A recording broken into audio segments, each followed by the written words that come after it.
In the past, you had learned just how difficult it was to succeed in sales. On one occasion, while trying to sell preserved flower accessories for the science club, his efforts were met with disappointment, and he failed to sell most of his products. Defeated and disheartened, he couldn't help but feel sorry for himself as he trudged back to the science club room. To his surprise, when he arrived, a girl he had never met before was waiting for him. Himari, a fellow club member. Unlike him, she had remained in the main store and had somehow managed to sell the products he couldn't. She handed him an envelope of money, which he accepted, though he avoided meeting her eyes. He became visibly flustered, unable to handle the presence of a pretty girl. Curious, Himari questioned him about the flower-selling activity, noting that it wasn't part of their official club duties. Yu explained that he had convinced their advisor to allow it as a personal project. Reluctantly, he opened up about his dream of becoming a flower accessory maker, an ambition that went against his parents' wishes.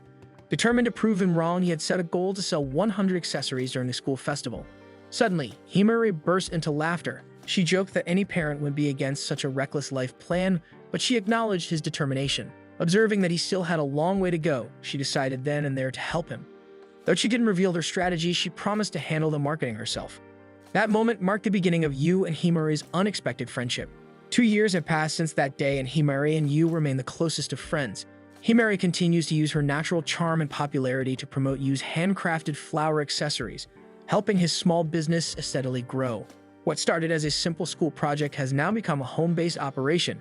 This afternoon after class, he sits in the science lab, his usual workspace, carefully laying out newly preserved flowers, their colors vibrant under the soft light.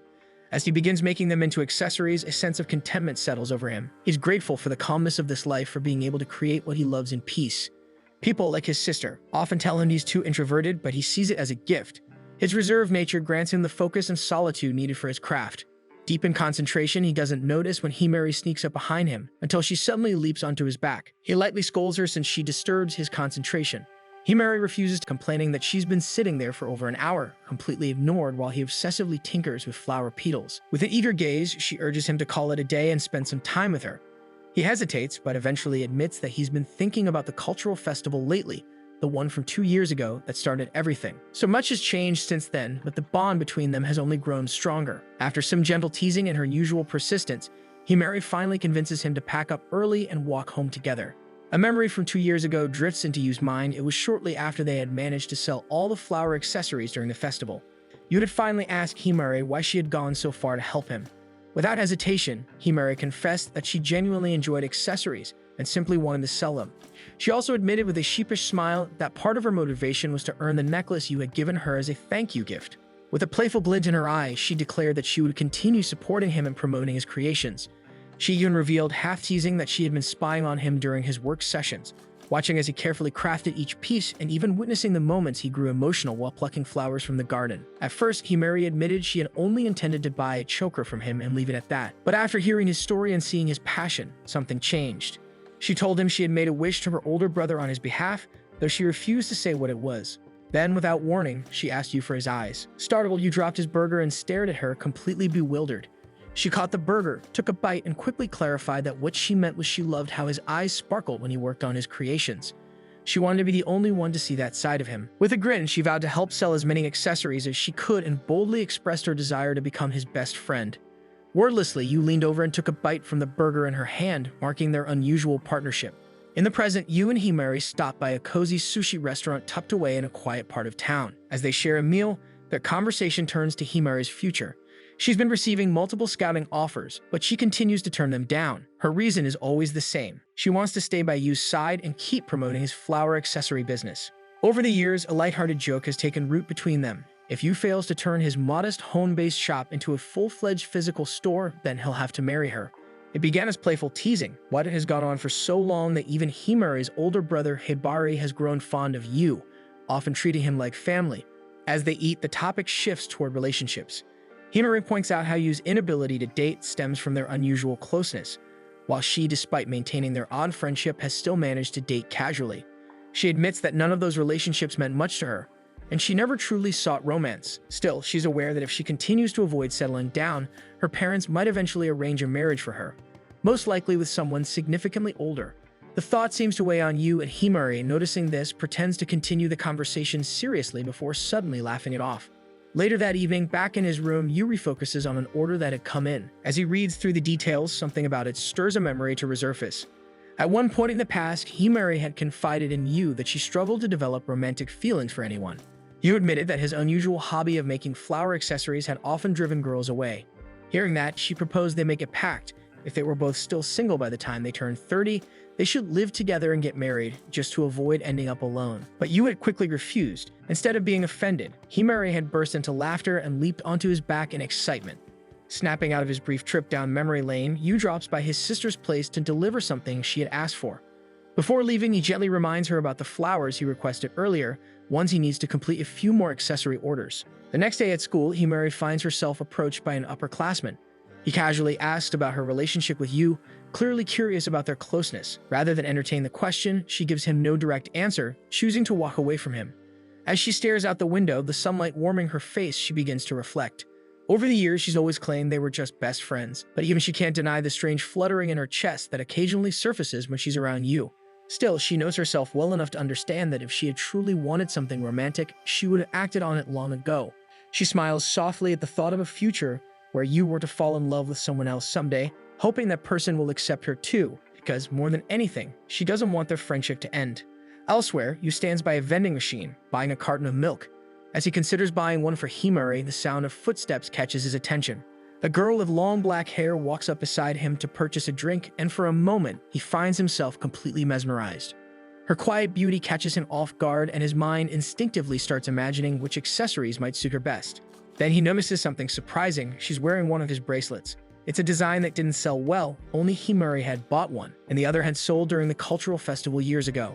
Before he can process the thought, the bracelet snaps, and the girl crouches down, visibly upset as she tries to fix it. Without hesitation, Yu offers to fix it, but the girl reacts defensively around him. Embarrassed by his own impulsiveness, he quickly retreats, sprinting down the hall and silently swearing never to tell Himari about this moment. During class, instead of focusing on the lecture being given at the front of the room, Yu and Himari are trading text messages. Yu has reluctantly told her about the incident by the vending machine, and ever since, Himari has been overly excited, flooding his inbox with teasing comments and far-fetched theories about this mysterious girl. Eventually, Yu stops replying, deciding he's had enough of her overactive imagination. This, however, only fuels Himari's determination to get a response. When Yu finally turns to scold her under his breath, the teacher suddenly calls him, having only noticed him raise his voice, none of Himari's antics. Later that day in the science lab, Himari tries to lift his mood by casually pointing out that he should be proud. Someone out there had kept one of his earliest accessories for years. Before he can respond, the lab door opens and Shinji walks in looking for Yu. Himari immediately picks up on his presence, and without warning, the atmosphere shifts into something more competitive. Though neither of them says it outright, a strange tension rises as both Shinji and Himari act like they're trying to stake their claim over Yu. Confused by the sudden shift, Yu watches in disinterest. He knows they had a brief relationship back in middle school, but the chill between them now feels deeper than simple exes being awkward. Then Himari leans out the lab window and starts yelling to the school grounds below, loudly accusing Shinji of dating 5 girls at once during middle school, along with several other outrageous claims. Shinji retaliates without hesitation, shouting his own version of events, stating that Himari treated their relationship like a game born out of boredom. Trying to shut down the chaos, Yu interrupts and finally asks why Shinji came looking for him. Shinji reveals that Yu had unknowingly bumped into his friend Rian, whom he affectionately calls Rin, and that she's been trying to work up the nerve to ask if you can fix her bracelet. As Rian steps out from the hallway, Himari immediately recognizes her. Later, during lunch, Yu and Himari sit together discussing the coincidence. Rian turns out to be one of Himari's childhood friends, and Himari suspects the bracelet may have been passed down by Rian's older sister, who once bought and helped promote Yu's accessories during the second day of the cultural festival. After school, the three meet again so Yu can examine the broken bracelet. As he studies it carefully, Rian suddenly misreads his silence as a sign that he doesn't know how to fix it. Her expression shifts to one of intense frustration, and she leans in close, her presence sharp and intimidating. Himari casually pulls out a compact mirror and shows Rian what she looks like mid-glare. Shocked by her own appearance, Rian stumbles backward in surprise and ends up falling onto the ground. Trying to recover her composure, she quickly demands that Yu fix the bracelet anyway. Himari, grinning, teases her for falling on her own, poking fun at how clumsy she still is. The moment sparks another memory for Rian, of how Himari used to make fun of her during their childhood. Yu's gaze shifts between the two girls in front of him. For someone who had initially appeared elegant and refined, Rian's sudden burst of aggression takes him completely by surprise. What unsettles him more is how effortlessly she restrains Himari, who actually seems slightly intimidated for the first time in their friendship. Just when it looks like things are calming down, Himari tests her luck by grabbing Rian's chest. This, unsurprisingly, pushes Rian over the edge. She begins flailing Himari around in irritation. Eventually, Himari concedes defeat and is forced to sit on a table.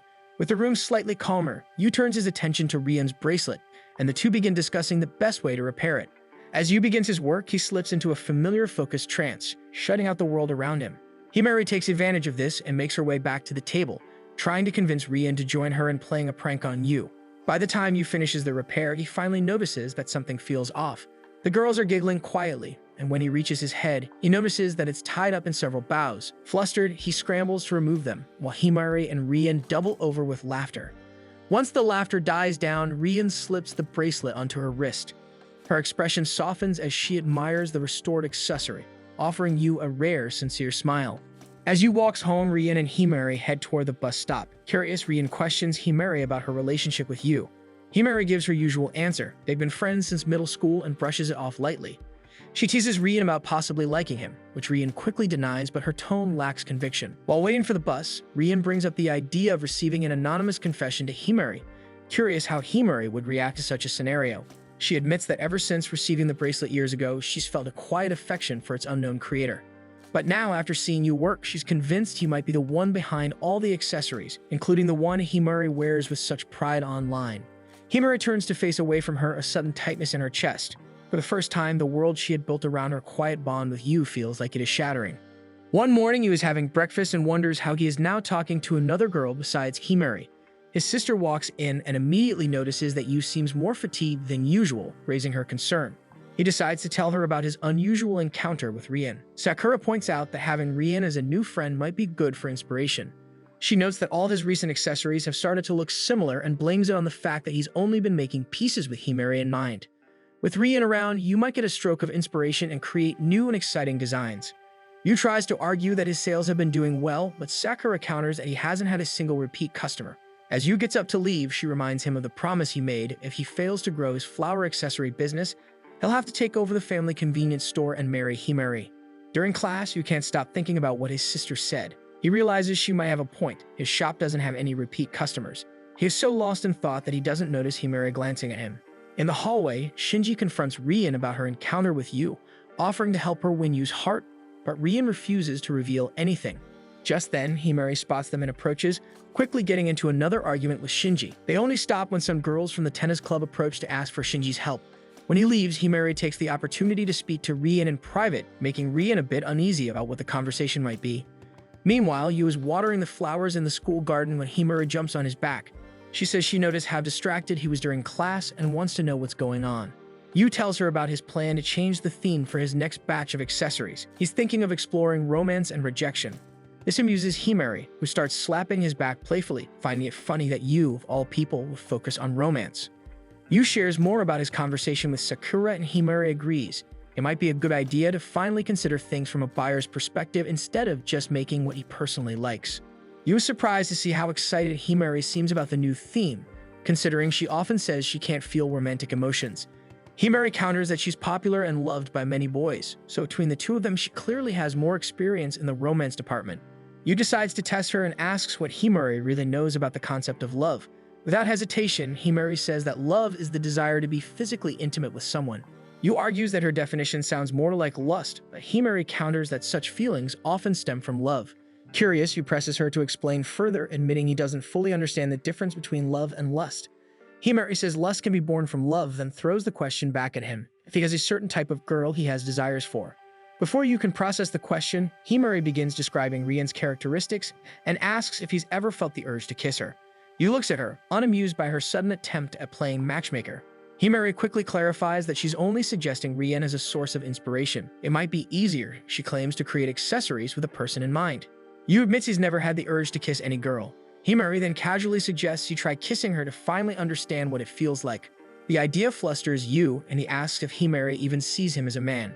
With complete confidence, Himari answers that she only sees him as a best friend. She insists that it will be a valuable experience for them both, especially since neither of them has kissed anyone before. Just as Yu starts to see the logic in her reasoning, he realizes that kissing between friends is probably inappropriate.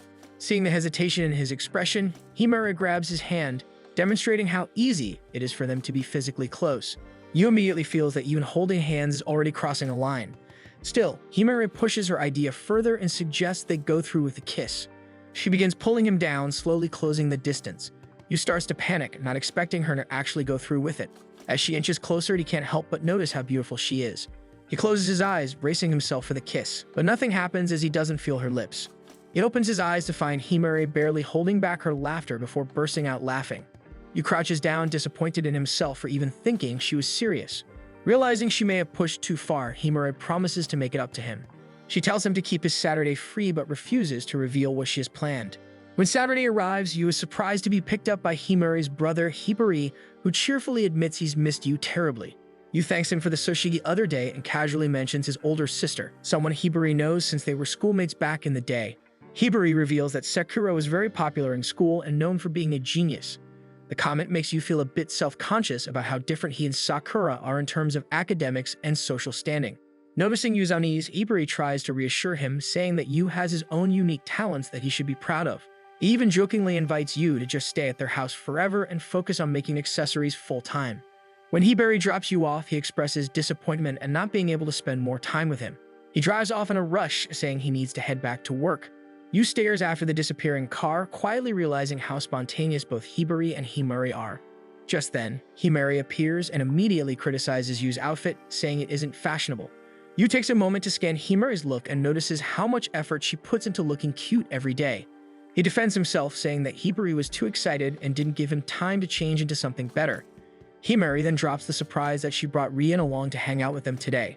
They stop at a cafe to grab a meal, but Yu finds it difficult to talk to Rian, who seems distant again. Himari tries to break the awkwardness by bringing up Yu's next accessory photo shoot. She excitedly suggests that Rian be his new model and reveals that Rian has already agreed to do it.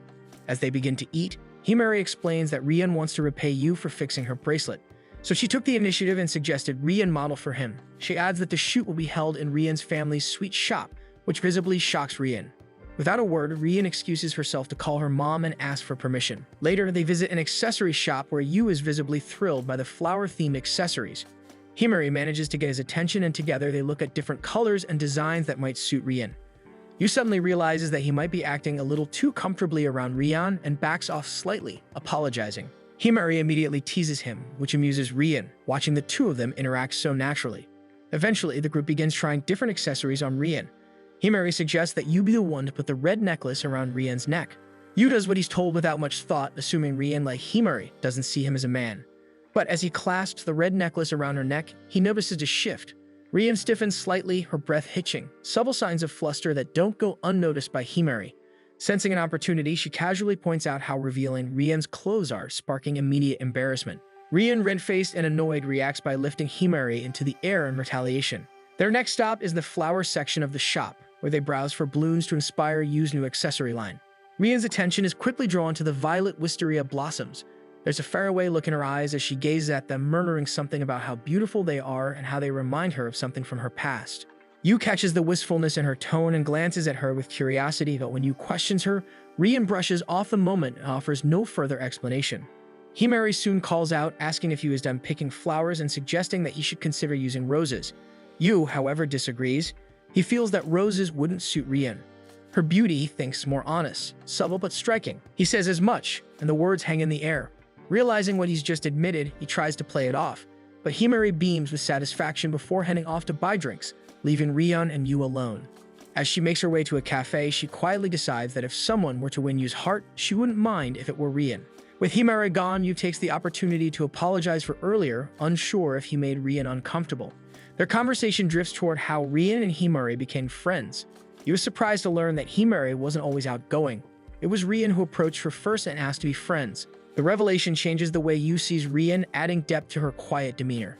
Rian mentions wanting to use large flowers for accessories, and Yu agrees, saying her looks could easily carry such bold designs. When he realizes he's just called her beautiful out loud, he awkwardly backtracks and Rian turns away, trying to hide the color rising in her cheeks. To ease the moment, Yu begins scanning the shop again, his eyes landing on a group of tulips. He lights up, declaring them perfect for what Rian has in mind. He talks animatedly, praising their vivid colors and well-maintained petals. As he speaks, he doesn't notice how closely Rian is listening. He eventually realizes he's been rambling and assumes he's boring her. In a rush to wrap things up, he grabs the tulips and moves toward the counter. But just before he can walk away, Rian gently tugs at his sleeve. He pauses, surprised by the quiet plea in her touch to continue his story on how he loves flowers. Something about her stillness, her expression, strikes him. Rian reminds him of it. There's a pull to her presence, something that lingers and draws him in the longer he looks. Before he knows it, he's speaking again how he's come to realize his passion for flowers. During an outing with his family at a botanical garden, you ended up getting separated from them. He roamed the winding paths alone, hoping to find familiar faces, when he stumbled upon a young girl who appeared just as lost as he was. Deciding to help each other, they began searching for their parents together, wandering through rows of blooming plants. As they walked, the girl became captivated by a vibrant red flower, her eyes lighting up with delight. Moved by her reaction, you decided to pay for the flower so she could take it home. She clutched it carefully, promising to wear it every day. Eventually, they found the girl's parents. You watched her leave, the image of her smiling with the red bloom etched in his memory. Though he knew the flower would eventually wither, the moment stayed with him. That day marked the beginning of his love for flowers. You admits that after that day, he became determined to preserve the beauty of flowers, hoping to one day protect moments like that from fading. Deep down, he wishes that the girl might somehow find his work again. Rian suddenly asks if the flower had been a hibiscus. She confesses that she had fallen in love with it that day and recalls how you told her the color suited her. That single comment made her feel beautiful, even with the hair she used to hate. You stares at her stunned. Gratitude and disbelief fill him as he realizes that the girl from the garden is Rian.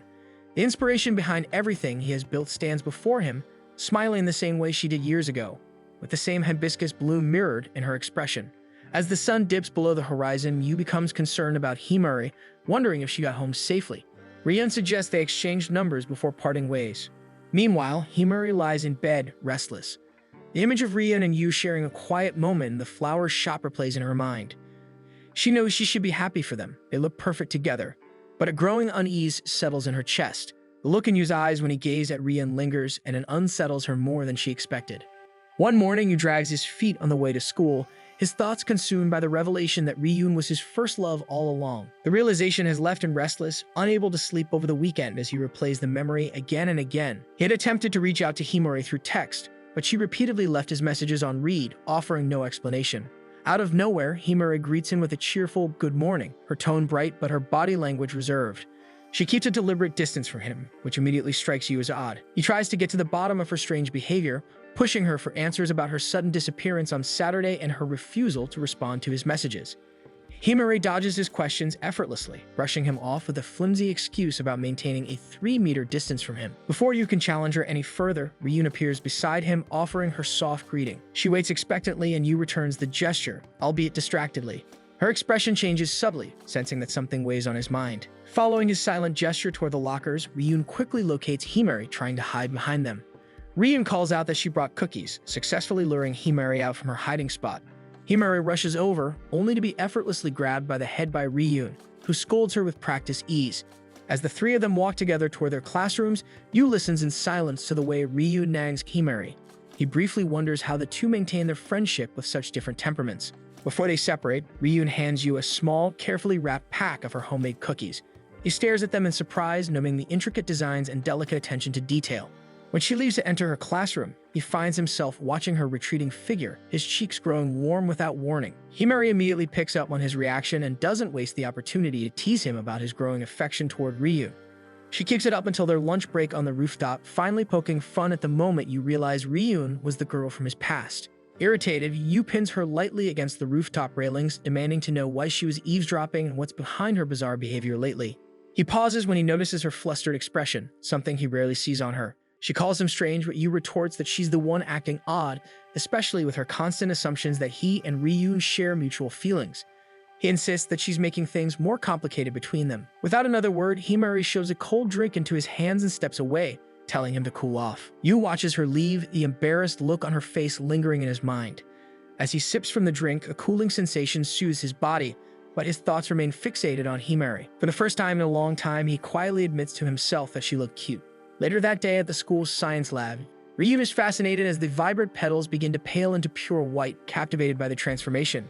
She wonders aloud how he plans to restore their original color for the accessory. He tells Ryun that he'll begin recoloring them soon, having saved the original pigments to ensure they retain their vibrant hue. It's a tedious part of the process, but he explains that it's necessary to bring out the natural beauty of the flower while maintaining the essence of his former self. Out of the corner of his eye, he notices Himari trying to bother him as usual. He snaps, calling her out and telling her to stop distracting him. Himari refuses with a grin, clearly amused by his frustration. With an exasperated sigh, Yu turns to Ryun and asks if she can restrain Himari. Ryun obliges, gripping Himari's shoulders and handing her a drink, one of her favorites, which keeps her still for a moment. Yu thanks Ryun, explaining that he usually takes much longer on his projects because Himari always manages to throw him off. Himari feigns as if she has just been insulted, shooting back that he actually enjoys her bothering him and even used to flirt back before Ryun started joining them. Yu grums and scolds her for being shameless in front of Ryun, but Himari only doubles down, suggesting they go back to acting normal and resume their infamous pretend kiss. Yu stares at her in horror, his panic rising. He jumps up and grips her shoulders tightly, calling her strange for even bringing that up. But Himari, always quick-witted, traps in with her words, making him accidentally admit that the incident had indeed happened. Ryun slowly rises from her seat and excuses herself without looking at either of them.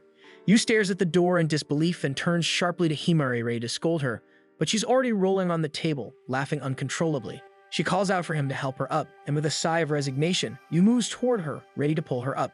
Instead of taking his hand, Himari tugs him down so he falls over her.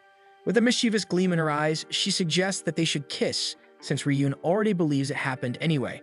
Besides, she reminds him they once made a pact to be each other's companions by the time they turn 30 if neither of them has found love. Yu flushes, insisting that the pact was something she made up on her own. But Himari's tone softens as she tells him she was always serious about it. She suggests that maybe sharing a kiss could help them understand the feeling of love better, for the sake of their accessory making. Yu stares at her stunned, his heart beats faster, not just from embarrassment, but from the confusing mix of emotions swelling inside him. Slowly, he begins to close the distance. But before anything can happen, he hears a sudden click, the unmistakable sound of phone camera. He blinks, turning his head, and sees Himari holding her phone at an angle, snapping a photo of him leaning in. Before he can react, she bursts into laughter, clutching her stomach and babbling about how funny it would be to prank Ryun with the picture. Yu stares at the candid shot of the almost kiss, feeling equal parts embarrassed and betrayed. Himari grins, completely unbothered. He helps her up, this time successfully, and returns to his seat without another word. Himari turns away from him, her smile slowly fading. She murmurs under her breath, barely audible, calling him an idiot for not going through with it. But Yu, too wrapped up in his own confusion, doesn't hear her. When he asks what she just said, Himari immediately fires off a series of playful insults about his obsession with flowers and how weird his hobbies are. Before he can retaliate, she leaves the room, waving him off like nothing happened. Yu collapses on his seat, confused over Himari's actions, unaware that Himari, despite her teasing, is just as lost in her feelings as he is. The next day, Shinji pulls Yu aside during a break and suggests they head to the school garden. As Yu begins watering the flower beds, Shinji wastes no time getting to the point. He casually asks how things are going between Yu and Ryun, pointing out that Ryun already confessed. Yu pauses, confused since he does not remember a confession. He remembers the moment they realized they were each other's first love, but that never felt like a proper confession. They hadn't talked about dating, hadn't even touched the idea of becoming something more. Shinji raises an eyebrow and argues that it counts, especially since Ryun's been making him cookies, a clear sign she's interested. Yu shrugs, unsure. He admits that his feelings are still a bit tangled, not because he doesn't like Ryun, but because everything feels overwhelming lately. He mentions that Himari has been acting strange too. Clingy as always, but lately she's been bolder, more forceful. This catches Shinji's attention. He hums thoughtfully, deciding it might be worth looking deeper into Himari's sudden shift in behavior. Later that day, the trio, Yu, Ryun, and Himari, gathers in the science lab to inspect the preserved tulips. The colors are vibrant, the petals crisp and intact. Ryun is in awe, complimenting Yu on how real they still look. Himari, as expected, turns the moment into another opportunity to make fun of Yu's flirting skills. Yu ignores the remark and hands Ryun a set of prototype accessories, asking her to try them on for test shots. As Ryun adjusts them and poses, Himari sneaks up beside Yu and whispers that he should tell Ryun to pose more suggestively. Yu sighs, scolds her lightly, and refocuses on the task at hand. It bothers him that no matter what he tries, the poses look too similar to Himari's, and he is unable to capture Ryun for her own beauty. He studies Ryun carefully, noticing her old bracelet, the same one from years ago. Inspiration hits him. He quickly approaches Ryun and blurts out that he wants a photo of her as the queen of the night, referencing the alluring and mysterious flower she once reminded him of. Ryun blinks, clearly confused. Yu hesitates, ready to dismiss the idea, but Himari steps in. She waves Yu back, telling him to keep his phone ready. Then she leans in close to Ryun, whispering something in her ear. Whatever she says causes Ryun to look at Yu with wide eyes, her expression soft and vulnerable. In that moment, Yu sees it, that fleeting beauty he's been trying to capture, so he snaps the photo. The shot is perfect, but he notices something off. Ryun still seems unsettled. He quietly asks her what's wrong, but before she can answer, Himari cuts in with a laugh, brushing off the moment as a joke and teasing Ryun for believing her whisper. Ryun pounces on Himari in outrage. Once the chaos dies down, Yu confirms that the emotion in the photo is exactly what he wants the new accessory line to reflect: elegance, mystery, and warmth. On the walk home, Yu finally confronts Himari, asking her what she whispered to Ryun. She refuses to say, leaving Yu in the dark once again. Suddenly, Himari brings up a request. She asks Yu if he can make her a similar tulip accessory for when she eventually falls in love. Yu pauses, taken off guard, and glances at her, noticing how the setting sun reflects softly on her features. For a moment, he takes the chance to admire her. He has always known she was beautiful, but she looks breathtaking to him today. His eyes briefly land on the choker she still wears, the one he gave her a long time ago. A promise comes back to him, one where he swore to protect her, even if she never asked him to. With a playful smile, he brushes off her request, teasing her by reminding her that they're just best friends. That night, Himari finds herself unable to sleep. No matter how much she tosses and turns, her thoughts are filled with the image of Yu and Ryun. She tries to push it away, but the way Yu looked at Ryun in the garden lingers in her mind. Gentle, soft, affectionate. She realizes she wanted that look to be meant for her. Maybe, deep down, she's always wanted that. Looking back, she's always clung to him. She played the role of the best friend, the teasing one, the loud one, the one who always stuck by him no matter what. But now, that same title feels like it's starting to hurt her. She doesn't want to lose him entirely, so she quietly vows to pull herself back, just enough so she can stay by his side, even if it means staying in the shadows. A few days later, Shinji, Himari, Yu, and Ryun gather at a sushi house to celebrate the completion of Yu's new accessory. Himari and Shinji bicker as usual, while Yu tries to keep things calm between them. Yu eventually brings out his newest piece, a beautiful red hairpin designed with the tulip they preserved. When he gives it to Ryun, Himari quickly jumps in, masking her discomfort with fake excitement. Shinji observes her carefully, and an idea sparks in his mind. To test something, Shinji suggests that Yu should clip the accessory on Ryun himself. Yu hesitates but eventually gives in, carefully placing the hairpin on her hair. Ryun beams, her eyes sparkling as she admires it. Himari and Shinji look away, both thinking the moment should have been private, not something they had to witness.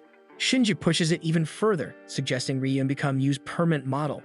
That sets Himari off, since it means Ryun will be working closely with Yu. She agrees with the idea being good for sales, but argues that Ryun might not be ready for the pressure that comes with attention. This starts a full-on argument between her and Shinji. Himari insists she's only looking out for Ryun, but Shinji accuses her of being scared that Ryun is taking a spot she doesn't want to admit she wants. Himari looks at Yu, silently asking him to say something in her defense, but Yu doesn't see the issue. He's fine with Ryun modeling for him, especially if Ryun herself is okay with it. He even points out that it was Himari's idea in the first place, then calls out her recent behavior, saying it's been bothersome. What he doesn't say out loud is how much harder things are getting now that his feelings for her are slowly shifting. He needs Ryun to stay grounded, especially when Himari is making things so complicated. Himari, now completely overwhelmed, looks around for her yogurt to calm herself down. When she realizes it's gone, she finally snaps. She pours the last of her drink on Yu's head and stands up, declaring that their friendship is over, causing both her and Yu to scream at each other. When Yu was younger, he had always been drawn to beautiful things, especially flowers. The delicate process of preserving them had become an outlet for him. Even in class, he would discreetly hide a book about flowers, reading during lectures. This quiet fascination stayed with him well into middle school, where he remained a solitary figure, finding comfort in the quiet corners of classrooms, where he buried his nose in a book about flowers. But just as he thought he had mastered the art of staying unnoticed, Himari entered his life. He remembered with unusual clarity the day she approached and refused to take no for an answer when she asked him to have lunch with her. Though he initially insisted on being alone, she had handed him a drink and practically pulled him along, undeterred by his hesitation. Some of her friends saw them together and appeared visibly disappointed, likely because they had expected her to spend time with them instead.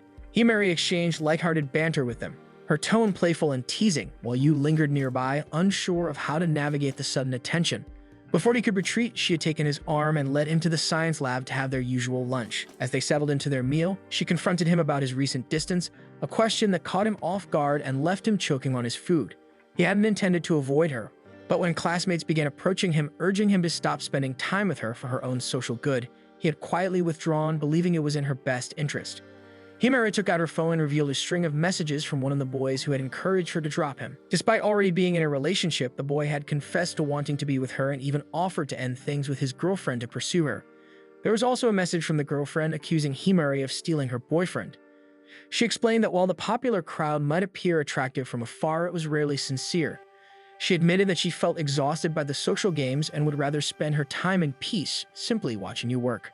At that moment, she reached for his hand and made him promise it would stay best friends forever, and more importantly, that he would never fall in love with her so that their bond could remain untainted. A little flustered, he gave his word, and just as he did, she turned away briefly, only to turn back with a mischievous smile and the soft sound of an audio recording of their promise. Utterly mortified, you chased her through the lab in protest until they were out of breath. As they rested, she casually mentioned the idea of pretending to be a couple just to keep persistent boys at bay. You refused without hesitation, not wanting to become entangled in any more school gossip. But Himari laced her fingers with his and jokingly proposed that they date for real, though he would see through the jest and continued to turn down the offer. In the present day, Yu finds himself hopelessly in love with Himari, still haunted by the thought that the perfect chance to confess his feelings slipped through his fingers the day he gave her the ring. As he spots her waving at him outside the building, a warm smile on her face, he tries to play it cool. Instead, his awkward attempt at being casual prompts Himari to react in disgust. She teases him, saying he looks like he has a stomachache, and their usual rhythm as best friends kicks in, bantering as they head to class. As they walk, Yu's eyes drift to her hands, and he notices the ring isn't on her finger. Himari tilts her head and taps the choker around her neck. It's now looped through her belt like a pendant. Yu blinks, momentarily stunned by how effortlessly she makes it look good. He lightly suggests he could make a new one, since the choker is clearly aging, but Himari immediately declines his offer since the belt is special. Yu leans in for a better look but pulls back just as quickly when he realizes he's staring a little too long. In an attempt to break the tension, Himari suddenly jokes that if he's that obsessed with her, maybe they should just date for real. So Yu, trying to match her tone and test the waters, throws back a fake confession. He tells her he likes her, and then adds he's kidding. Himari's face doesn't change, but her silence is sharp. She sips her drink slowly, eyes on him, and calmly tells him his delivery was obviously fake. Before he can respond, she claims she just remembered something and excuses herself. Alone in the girls' bathroom, Himari grips the sink. Water splashes her cheeks as she tries to steady her breathing. For a second, she believed him in her heart and almost spilled everything, her feelings, even the recent message from Ryun. Meanwhile, Yu was on his way to class when a student calls him to the faculty office. At lunch, Himari learns that Yu had turned in his midterm paper nearly blank, having fallen asleep during the exam after staying up too late crafting Ryun's accessory. The school had granted him a chance by allowing him a retake this Sunday. Wanting to support him, Himari gives him her favorite drink and offers to help him study. She also brings up that people have found out he's the artist behind the preserved flower accessories. To her surprise, Yu doesn't seem bothered. His indifference unsettles her. She warns him that once word spreads, girls will swarm him, all wanting to model, and knowing Yu, he'll say yes, just like he did with Ryun. Seeing how overwhelmed Himari becomes, Yu firmly places a hand on her shoulder to steady her. He assures her that she'll always be his #1 model. The sincerity in his eyes, paired with their sudden closeness, makes Himari's heart skip, only to lose her emotions and slap him out of sheer embarrassment. He scolds her for treating him so harshly, that Himari only snaps back that it's his fault for being so painfully cheesy. Before their bickering can continue, Yu's gaze drifts toward the entrance leading to the hallway and spots Ryun watching them with unreadable intensity. Something feels off. Usually, Himari would brighten up at the sight of Ryun and wave or call out, but this time she remains tense and quiet. Sensing the tension, Yu decides to break the silence and greets Ryun himself, trying to gauge how long she's been standing there. Ryun answers coldly, admitting she's been there since the moment Himari voiced her worry about other girls surrounding Yu. She quickly excuses herself, walking away before either of them can respond. Later in class, neither of them manages to focus on the lecture. Himari's mind spins with thoughts she can't voice aloud. In frustration, she silently vows to keep Yu by her side, even if that means remaining nothing more than his best friend. She then has an idea that the person responsible for leaking Yu's identity is actually Shin. They meet on the rooftop and Shin doesn't deny it and confesses that he leaked the information to give Ryun a better chance at winning Yu's heart. Himari responds sharply, claiming that even if Ryun cuts her off, it doesn't change the fact that Yu will remain her best friend. But Shin isn't buying it. He accuses Himari of lying to herself, saying her feelings for Yu are too obvious to hide. She had her chance when Yu was ready to give up everything and go to Tokyo with her, but she didn't take it. Now he believes Ryun will win because at least Ryun acts on what she wants. Without giving away his true plan, he leaves Himari. After school, Himari and Yu board the bus home together, their conversation shifting to study plans for his upcoming exam. They're headed to Himari's house to study with the help of Hibari. Yu admits he hasn't been there in a year, still haunted by how extravagant her family's welcome had been the first time. As they arrive, Himari casually mentions they're alone. Yu immediately flicks her forehead, calling her out for lying. He knows Hibari wouldn't leave without helping him study. But Himari clarifies that Hibari isn't home, he just sent the materials ahead. Yu processes this for a moment, excitement creeping in, only to be shattered the second he steps inside and Hibari greets him with a party streamer, clearly excited that Yu is back at their home. Yu glares at Himari as she doubles over in laughter by the doorway, clearly amused by her own trick. Once the commotion settles, they move to the living room where a towering stack of books awaits like an ominous mountain. Hibari sits in full tutor mode, reading glasses perched on his nose and an eager glint in his eye that fills you with dread. Yu eyes the stack warily and finally asks why Hibari isn't at work. Without missing a beat, Hibari reassures him that his staff is fully capable of handling things in his absence. Today, his only duty is to make sure Yu succeeds. He tells Yu he's willing to do anything it takes to support him in his dream to create beautiful flower accessories. Grades shouldn't be the thing that gets in the way, and he's committed to helping Yu master everything he needs to know before he graduates, so he can return to his passion without fear. Yu flinches at the sheer intensity in Hibari's gaze and quickly turns to Himari, begging for help. But when he looks to the doorway, she's already halfway through closing it, her expression apologetic, though it quickly shifts to a cheeky grin as she wishes him luck with his special study session. Hours pass and night falls before the session finally ends. Himari escorts Yu to the bath, thanking him for helping her brother blow off steam. Apparently, Hibari had been swamped with work lately, and she knew her brother had a soft spot for Yu, making him the perfect sacrificial lamb. Her laugh rings out like wind chimes, and he finds himself watching her a little too closely. Wearing a light blue yukata, she looks effortlessly graceful, and Yu's mind starts drifting toward what kind of accessory would best match her. But before his imagination can wander further, Himari catches his stare and quickly teases him about it. When they reach the baths, Yu is taken aback by how much it resembles an actual hot spring. As Himari exits to give him privacy, he begins to undress, shaking away any questionable thoughts. He's just about to relax when her voice suddenly calls out from behind the door, announcing that she's coming back in. Panicked, Yu scrambles to cover himself. She teasingly offers to wash his back as an apology for abandoning him earlier. His nerves spike as he points out how inappropriate that is between opposite genders, but Himari dismisses the concern, claiming that since they're best friends, it's not weird at all. Then, with a mischievous smile, she accuses him of liking her. Deciding to turn the tables, Yu musters his courage and confidently asks her to go ahead and wash his back. Her face turns bright red, but to his shock, she agrees, only saying she'll need a moment to prepare. She shuts the door and Yu sits himself down, trying to figure out whether she's actually serious. Moments later, he hears someone re-enter the room. Bracing himself, he shuts his eyes as he feels someone begin to scrub his back. Curious, he peeks and lets out a horrified shriek when he finds Hibari instead of Himari. Hearing his scream, Himari erupts into laughter just outside the door. Yu sighs in defeat, telling Hibari the joke wasn't funny in the slightest. Hibari apologizes but asks if this kind of teasing is normal between him and Himari. Yu flusters, scrambling to explain their friendship, but Hibari waves it off. Instead, he expresses relief at the tune of reconciled. Then, almost absent-mindedly, he mutters that he was worried Himari wouldn't be able to apologize properly. That confuses Yu. He was the one who apologized, not her. Sensing something is off, Hibari suddenly stands and demands the full story. As Yu begins explaining, Hibari's expression darkens. Meanwhile, Himari rolls on her bed, still cackling with delight. Her laughter comes to an abrupt halt when she hears a knock. Thinking it's Yu, she brightens and calls for him to enter, but her smile fades when Hibari steps in, eyes gleaming ominously, inviting his sister for a talk. The next morning, Hibari drives them to school, offering Yu study pointers the entire way. Yu steals a glance at Himari, who is weeping silently in the backseat. Hibari, unbothered, continues giving Yu advice as if nothing is wrong. When they arrive, Himari wipes her tears and mutters that she's glad Hibari is gone. Ryu then appears behind them and greets only Yu with a cold good morning. Yu tries to explain that he stayed over for tutoring, worried about his grades. At this, something changes in Ryun. Her eyes flare with determination, and without hesitation, she announces that she'll be joining them tonight. During class, Yu still has a hard time wrapping his head around the fact that Ryun had invited herself to his study session with Himari. Ryun sends him a message asking what she should bring, and Yu tries to confirm if she's actually serious. It turns out Ryun is completely set on joining them, even going as far as messaging both her mom and Himari to ask for permission. Himari, noticing Yu texting, guesses it's Ryun from the blush on his face. She teases him through a message that informs him that they can't use her place for the study session anymore. Hibari doesn't want her at home for being the little sister of someone he claims to hate. As they begin brainstorming new venues for the study session, Himari questions why Yu seems so energized when it comes to Ryun. She teases him about looking forward to a study date and even jokes about a repeat of the incident from the previous night. This flusters Yu, who instinctively scolds her during class, resulting in the wrath of their teacher, already irritated by Yu needing supplementary classes. During break, while walking through the halls, Yu is approached by two girls who ask him about his flower accessory business.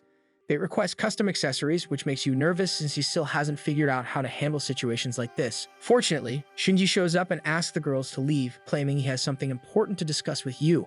The girls don't resist, especially since they dislike Shinji, and leave while promising to see you another time. Meanwhile, Himari meets with Ryun regarding the study session. She feels a little confused by Ryun's actions, especially since she had assumed they were no longer on good terms. When she informs Ryun that they can't hold the session in her place, Ryun seems disappointed. Back in the garden, you and Shinji have lunch together. You decides to confront him after learning from Himari that Shinji is behind the identity leak. Shinji admits to spreading the information without remorse, stating that he did it so Ryun would have a better shot at winning his affection. You pleads with him to stop Ryun from joining the study session, but Shinji is amused. This is the first he's hearing about it. He teases you for becoming a playboy, pointing out that both girls who have a romantic interest in him will now be spending the night with him. As you tries to get Shinji to take things seriously, Shinji reminds him that the situation is his own doing, especially after the intimate gesture he made by giving Himari the ring in the science lab, something both Shinji and Ryun had witnessed. On his way back to class, Yu runs into Himari, who tells him that they should just hold the study session at his place. Despite Yu's reluctance, especially about hosting both Himari and Ryun overnight, Himari explains that she already told Ryun since she didn't know how to reject her. Himari strikes a cute pose as she pleads once more to use Yu's place for the study session. Yu tries to resist, but he finds her completely adorable and begins to waver. Just then, a student council member calls out to Himari, reminding her about the meeting schedule after class. Snapping out of his daze, Yu realizes that once again, Himari has left him in a difficult situation, this time alone with Ryun. After school, Yu rushes straight home to make sure the house is presentable. The moment he enters his room, he's shocked by the mess and immediately sets out to clean everything before anyone arrives. By the time he finishes tidying up, the doorbell rings. He hurries to answer it and finds Ryun standing there, looking striking in a well-coordinated outfit and wearing the flower accessory he had made for her not too long ago. He welcomes her inside and explains that it will just be the two of them for a while, as his family is still working at the shop and Himari hasn't arrived yet. As Ryun looks around his room, she notices the lack of flowers. Yu chuckles and reveals the inside of his closet, where a miniature garden is tucked away. He explains that he keeps his flowers hidden there to protect them from Dafuku, their mischievous cat, since some of the plants are harmful to animals. He brings out a small pot of baby sage and tells her that the plant is known for its calming and focusing properties, perfect for helping them study. Ryun is genuinely impressed by Yu's knowledge of plants and his ability to incorporate them into his daily life. Yu suggests they begin studying, and Ryun quickly offers to help, mentioning she's ranked second in their grade. Surprised, Yu admits he didn't realize she was that smart, which prompts him to ask who holds the top rank. Ryu's expression darkens slightly as she answers, Shinji. As the session begins, Yu finds himself struggling to stay focused, especially when his eyes wander to Ryun's chest. Embarrassed, he abruptly excuses himself under the pretense of getting them something to drink. When Yu leaves, Ryun picks up the potted baby sage and gives it a sniff. She then notices Yu's bed. While Yu's preparing tea in the kitchen, his thoughts drift to comparing Himari and Ryun. He begins to hope that Himari shows up soon, but then immediately regrets the thought, realizing that the situation might become even more chaotic with both girls in his house. When he returns with the tea tray, he's surprised to find Ryun sniffing his pillow. The two lock eyes for a brief moment. Silently, they both walk back to the table, settling down across from each other. Just as the tension begins to thicken, Yu quietly calls out her name. Ryun quickly and nervously admits she was curious about the scent on Yu's pillow. Since the baby sage smelled so nice, she couldn't help but notice a similar fragrance coming from the pillow. Yu, doing his best to stay composed, explains that it's likely from the tea he drinks, made from the same plant, and that he accidentally spilled some on his bed recently. Ryun takes a sip and is immediately delighted by both its aroma and taste. Momentarily forgetting her earlier embarrassment, she grabs his pillow again and gives it another sniff, confirming that it does indeed smell the same as the tea. Her candid action makes Yu blush, and his gaze lingers as she relaxes on his bed once more. Then, without warning, Ryun quietly confesses that she loves him. Yu freezes, stunned by the sudden declaration. It brings back memories from the time he and Himari had a falling out. During that period, he had spent most of his time with Ryun, and eventually, Ryun had confessed her feelings for loving him for 7 years. Back then, he had turned her down gently, having realized that his feelings for Himari ran deeper than he initially thought. Yet Ryun hadn't let that rejection affect her. The very next day, she greeted him like nothing had changed, still cheerful and much less reserved from before. In the present, Yu does his best to focus on studying, while Ryun ends up falling asleep on his bed. As the sun begins to set, he tiptoes toward her, intending to wake her before Himari arrives. However, when he gets close, Ryun rolls over and pulls him into her embrace, her arms wrapping around him in her sleep. Just then, the door swings open. Himari and Sakura stand at the entrance, their eyes wide in disbelief at the scene before them. Yu panics, struggling to free himself from Ryun's grip as he stammers out an explanation. Ryun remains blissfully asleep, giggling softly from a pleasant dream. After a moment, she finally stirs awake and quickly apologizes for her actions. Sakura watches the interaction with mild disbelief. She glances at Ryun and remarks that it's hard to believe she's really Kureha's younger sister, given how airheaded she seems. Curious, you've asked about Ryun's older sister, especially since he heard she played a role in promoting his early work. Sakura explains that she, Kureha, and Hibari were once classmates and remain close friends even now. The last time they all saw each other was during New Year's. This shocks Himari, who always thought Ryun's sister was a taboo topic around Hibari. Sakura assures them that as adults, Hibari and Kureha are mature enough to work through their issues and maintain their friendship. Ryun expresses her thanks, admitting she never knew much about her sister's social life and was happy to hear about it. Sakura then casually asks Ryun if she really has a crush on Yu. Seeing both Yu and Ryun go stiff and embarrassed, she lets out a sigh and mutters that Ryun's taste in men is just as bad as her sister's. Once Sakura leaves, he turns to Himari and Ryun, quickly apologizing if his sister's words come off as rude or offensive. While munching on a slice of cake, Himari casually observes that despite Sakura outing Ryun's feelings, neither she nor Yu seem particularly shaken by the reveal. In fact, they look more surprised than embarrassed. Yu, not one to hide the truth, shrugs and tells Himari that Ryun has already confessed to him. 3 times, in fact. By now, the awkwardness and tension between them had long since dissolved. Himari is left stunned, trying to process everything that had apparently gone on behind her back. Meanwhile, Ryun just smiles gently, watching Himari's reaction with interest. Assuming Yu is still leaving Ryun in suspense, Himari frowns and accuses him of stringing along his first love. Before Himari can go on a full rant, Ryun reaches over and grabs her face to silence her. Smiling with warmth and optimism in her eyes, she looks at Yu and asks if she truly is his first love. Once the moment passes, Yu admits that Ryun was his first love, but he isn't sure if he still loves her now. He confesses that he finds her beautiful but doesn't want to give her an answer it's not genuine. He owes her more than a half-hearted reply. Rather than looking disheartened, she says she'll use what he told her today as material for her next confession. Wanting to steer the conversation elsewhere, Yu quickly asks how the girls are doing, since he sensed some tension earlier in the day. Ryun and Himari exchange glances before admitting that they were supposed to end their friendship. Ryun confesses that she had planned to distance herself from Himari out of hurt, feeling betrayed that Himari, fully aware of her feelings for Yu, was about to take him away to Tokyo. Yu awkwardly admits his own involvement, since he was the one who offered to accompany Himari. But to their surprise, Ryun calmly owns up to overreacting. She reveals that Shinji had talked to her and helped her see things clearly.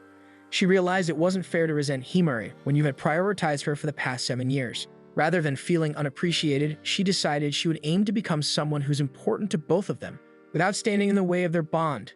Both Yu and Himari are a bit confused by her declaration. But Ryun continues, rambling on about how she now admires Himari's determination and wants to contribute just as much. She wants to support both of them, not as a rival, but as a partner. Flattered and touched by her sincerity, Yu and Himari smile and welcome her to their circle. Ryun also shares her hope to use everything she learns with them to improve her family's sweet shop. To mark the formation of their new alliance, the 3 of them huddle together and shout a cheerful call. Later that evening, Hibari arrives to pick up Himari.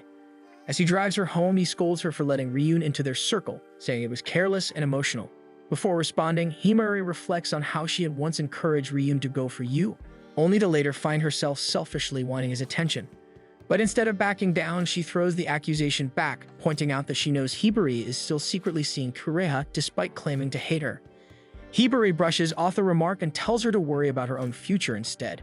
He accuses her of dragging Yu down by letting her emotions guide her decisions. He coldly tells her she's replaceable and that she shouldn't get too comfortable in her current place beside Yu. For a moment, Himari falls silent. Then, with a serious look, she asks her brother what he expects her to do. Hibari sternly tells her that for starters, she needs to stop lying to Yu, otherwise, she may lose him forever. Not wanting that to happen, Himari quickly agrees.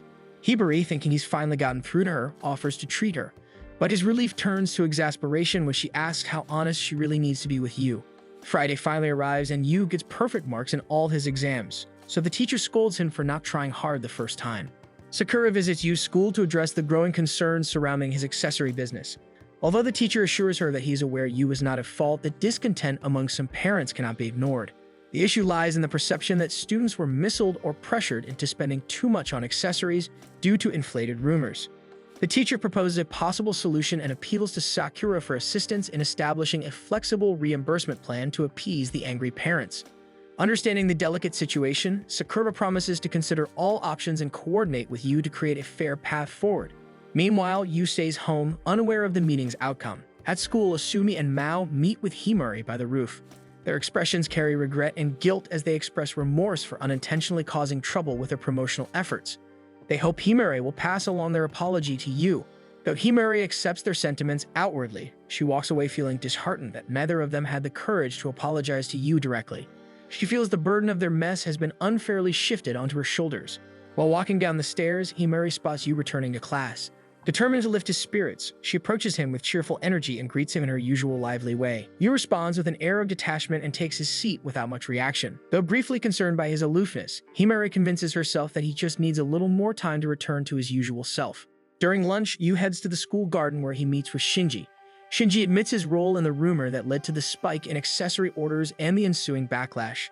Expecting anger, he offers Yu an outlet for his frustration, but Yu instead reflects on the nature of helping friends in need. The meeting ends quietly, with Shinji surprised by Yu's calm and measured response.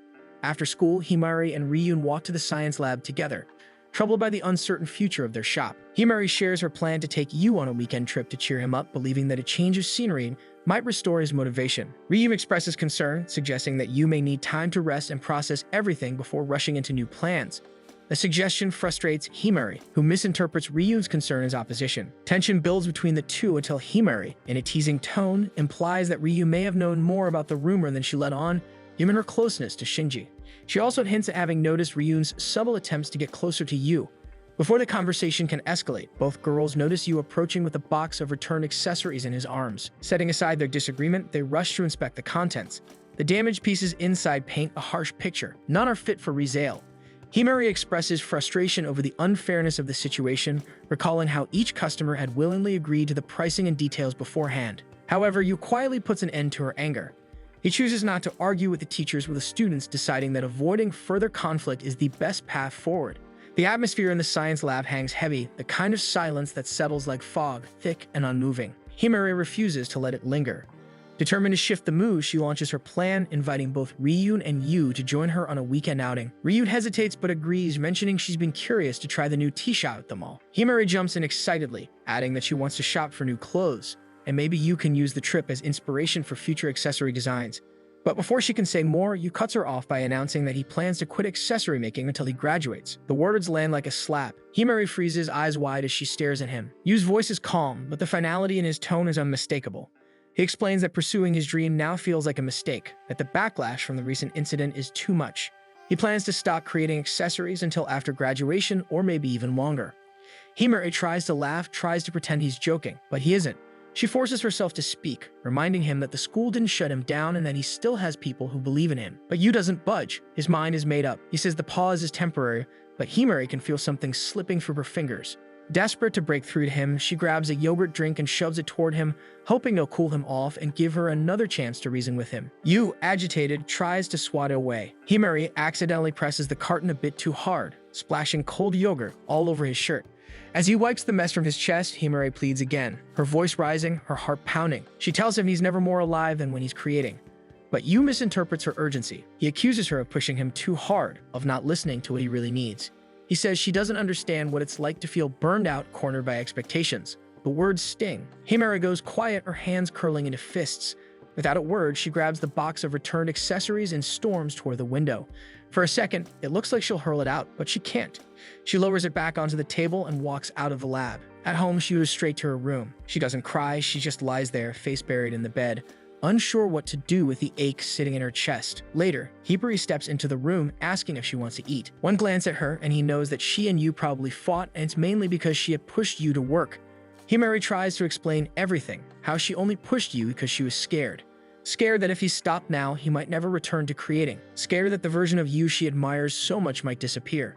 To her surprise, Himari doesn't mock her. He listens, then smiles, a rare, soft smile. He tells her she did well. She was honest, and that matters. But he also reminds her that it's not up to them to decide Yu's path.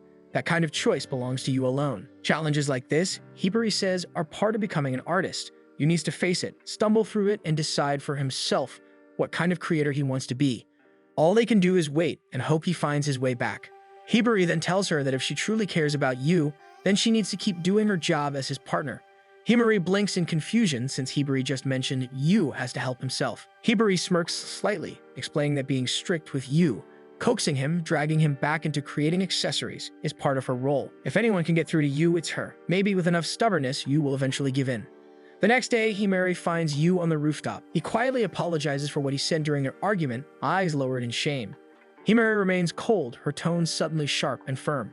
She tells him that if he's serious about quitting accessories, then she's quitting being his best friend. Yu stares at her in disbelief, panic rising. He doesn't understand why she's going so far, especially when he's already apologized. But Himari grabs his tie, yanking him to face her. Her eyes burn with frustration and pain. She tells him that by giving up, he's crushing her dream too, the dream of building a shop together, and she won't let him trample over it, not without a fight. She releases his tie and turns to leave, but Yu's voice stops her. He mutters that she doesn't have the right to say that, not when she tried to run away from their dream once too. Days pass, and the weekend eventually arrives, but not a word is exchanged between them. Yu lingers at the shoe lockers, hoping for a chance to talk to Himari. Before he can make a move, Ryun appears beside him. They return to his house, where Yu sets up a video game to teach her. Ryun fumbles with the controls, mashing buttons with exaggerated confusion. Yu watches her struggle, a small smile forming as he finds her antics unexpectedly charming. They take a break for tea. Ryun sips her drink triumphantly after finally defeating one in-game opponent. Yu tries to tell her he's genuinely enjoying himself, but Ryun, still staring at the screen, calls him a liar. She says she knows him better than that. He's the kind of person who's happiest when making accessories, not wasting time gaming with her. Yu insists again that he really intends to quit. Ryun doesn't buy it. She says that if he and Himari have lasted this long as friends, he's strong enough to handle a little backlash. Yu snaps at her, frustrated, but Ryun only smiles, brighter than ever. She says it's good. Finally, he's letting his real feelings out. Moved by her sincerity, Yu leaves her upstairs to his room and shows her a pair of earrings for her to inspect. He asks her who she thinks they're for. She examines them for a moment before answering that they look like something Himari would wear. Yu confirms that the earrings are made with Himari in mind. He admits that on the day he saw the girl destroy her accessory, he didn't feel anger. Instead, he realized something painful. He wasn't making accessories for love of the craft. He was doing it to keep Himari close. Everything, the clients, the shop, the dream, had become a selfish excuse to not lose her. That realization made him feel sick, and so he wanted to stop, not out of defeat, but out of respect for the art and for the people who believed in it. Ryun flicks Yu's forehead, grinning as she tells him to get over himself. Yu stares at her, momentarily stunned by the ease with which she brushes away his heavy thoughts. He envies her spirit, her honesty, her ability to smile no matter what. But Ryun shakes her head in denial. She sits beside him and confesses that she's not earnest at all. In fact, she hates helping at her family's store. She only joined the school band because a friend asked her to. There's nothing noble about the things she does. She admits she's secretly happy whenever he and Himari argue, because those are the rare moments she gets to be alone with him. Then she turns to him with her usual gentle smile and asks if he thinks it's strange that she keeps confessing to him even though he's turned her down so many times. Yu nods, admitting that it kind of is. But Ryun shrugs, still smiling. She says she can't help it, she's still in love with him. Even just hearing him say her name makes her world feel brighter. Yu lowers his gaze, guilt bubbling up in his chest. He apologetically turns her down again, his voice soft, but Ryun only chuckles and assures him it's okay. She tells him that his reason for making accessories, keeping Himari close, isn't something to be ashamed of. Everyone has their own reasons for doing things. If his creations make people happy, that's a bonus. If they disappoint someone due to a silly rumor, that's on them, not him. She clarifies she isn't going to tell him to go back to making accessories. That's his choice. But whatever he decides, she'll support him. She adds, however, that choosing to make accessories also means choosing Himari. So he needs to decide not just what he wants to do, but who he wants to be with. Yu goes quiet. He stares at her, considering her words. He knows a life with Ryun would be a happy one, warm and calm. But it would also mean letting go of Himari. After a long moment, he offers Ryun an apologetic smile, since he decides to choose Himari. Ryun lets out a breath and nods, accepting defeat with grace. She admits she always knew she was still far behind Himari in his heart. Standing, she offers her hand and tells him it's time they talk things out. They find Himari in her family's garden watering the plants. She greets them with her usual confidence, but her tone is cold. She refuses to forgive Yu so easily. She begins to list what he'll need to do to earn her forgiveness, until Ryun interrupts, giving her a noogie. With a sigh, Himari drops the act. She admits she lied about leaving for Tokyo. Yu, without hesitation, forgives her. He tells her she's his most important person. Himari, flustered, dumps the contents of her watering can over herself. Ryun rushes inside to grab a towel, leaving Himari and Yu alone to talk things out. Himari tells Yu that she loves watching him make accessories, so when he's ready to start again, he should let her know. Yu admits the truth. She's the reason he continues to make them. Blushing, Himari tries to hide her happiness behind a confident smirk. She jokingly asks if they should start dating. As expected, Yu refuses and things begin to feel like they'll be returning to normal. But just as summer break begins, a new arrival steps into town. Kureya exits the plane and is immediately greeted by Shinji. Without delay, they begin to talk about Yu. Back in the earlier years of their friendship, Yu gets along with his classmates fairly well. But even then, Himari tends to keep him close. She often cuts into his conversations even if they don't involve her, making it clear she doesn't like sharing him with others. Yu doesn't complain, he's used to it. In fact, he often welcomes her interruptions, seeing it as part of their dynamic. At one point, they let another boy into their group. The three of them hang out often and Yu grows comfortable with the setup, appreciating the balance. Himari seems fine with it too, at least on the surface. He remembers a particular memory clearly. He and their new friend had been eating in the science lab, sharing lunch when their male friend suddenly asks if he could spend Christmas alone with Himari instead of all three of them hanging out at the exhibit they were going to participate in. Yu agrees, though uncertain. That same day, he lies to Himari, telling her the school's Christmas exhibit has been canceled. When Christmas comes, Yu goes to the exhibit alone. He quietly sets up his flower arrangement and later spends his break with their teacher, Yumi, who's overseeing the event. Still bothered by the lie and unsure if he made the right choice, he asks Yumi about her thoughts on friendship. She compares it to growing flowers, saying they thrive under the right conditions and sometimes grow best together. The metaphor doesn't quite click with Yu, but it lingers in his mind. He returns to his table. He closes his eyes briefly to collect his thoughts, but quickly opens them when he hears a familiar voice. Himari has found him and has decided to tease him for resting. She admits that she did go out with their friend. However, the day was a disappointment. Their friend had confessed and she had rejected him. She hoped all three of them would be together like usual, and the sudden shift in plans left her uneasy. Yu tells her the truth, that he allowed their friend the chance to be with her, hoping they could possibly become a couple since he knows their friend would be good for her. But Himari only smiles sadly, revealing she had known all along that the boy had been using Yu to get close to her. She had kept quiet, hoping the guy would change and that he genuinely wanted to be friends with Yu. Yu feels foolish for being used, but the disappointment fades quickly. With Himari by his side again, things feel normal. The exhibit is quiet, so they walk around together. Himari's attention catches on a wreath made of small sunflowers. She guesses it's Yu's and tells him why. She knows he often uses her as inspiration and sunflowers mean Himari. Yu doesn't confirm it aloud, but she's right. That piece had been dedicated to her. In the language of flowers, sunflowers mean, I only see you, and that had been the silent message he poured into the design. Still staring at the wreath, Himari makes a casual request. She asks him not to set her up with anyone again. She admits she doesn't like the idea of dating someone if it means she has to leave you behind. If either of them ever ends up in a relationship, she insists it has to happen at the same time, so neither one is left alone. Back then, and after their quiet moment with the wreath, Himari makes you promise to always see her, a sentiment she says half in jest, half in vulnerability. Afterward, he timidly asks her what she thinks of his sunflower wreath. But instead of praising it, Himari bluntly tells him that it feels incomplete.